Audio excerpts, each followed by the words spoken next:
We started at the Citadel in Oman, which was absolutely incredible, seeing that amazing huge flag in the background. And we all jumped on the bus and went to the Dead Sea. That was just amazing. Floating around, getting covered in mud, it was exactly what we needed before the long drive into the desert, where we spent our first campsite under the stars. It was incredible. We all got to sit out with our beds just in the open, looking up into the stars, ready for the first day of hiking the following day. Are you sleeping inside or outside tonight?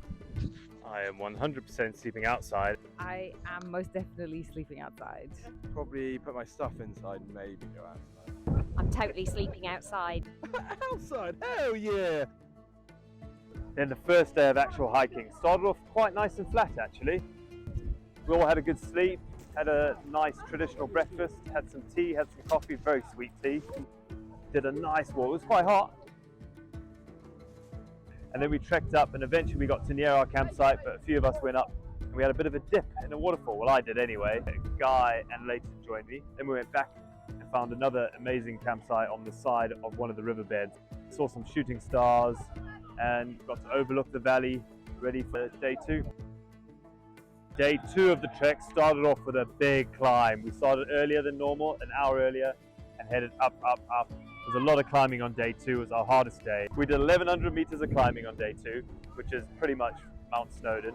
Then got to the first summit, then went down into an incredible little wadi, had a bit of an oasis there was some water, and then climbed again all the way up. We're nearly hiking for about 10 hours, and eventually got to our campsite again with beautiful views over the plains below. And it really was a tough day, but everyone absolutely smashed it.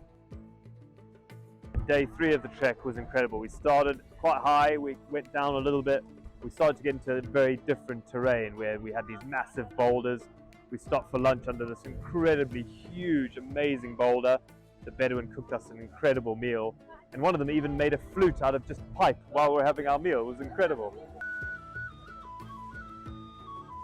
And we carried on walking, eventually arriving at a very different type of landscape. We were in sort of rocky desert and mountains, and then we went into a more bouldery, as if the boulders had bubbled outside the earth. And that was one of our favorite camp spots. I think most people agreed with that one. And most memorably, Solon nearly got stuck on a rock and had to get rescued.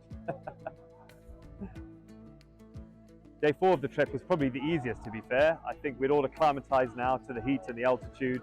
It was only 11k. We had a nice long lunch break, caught some sun. It was actually even a bit chilly in the shade, to be fair. And then eventually worked our way to what was going to be our final campsite. The best thing is we got to see 360-degree panoramic view at sunset, and it was one of the most spectacular sunsets I've ever seen.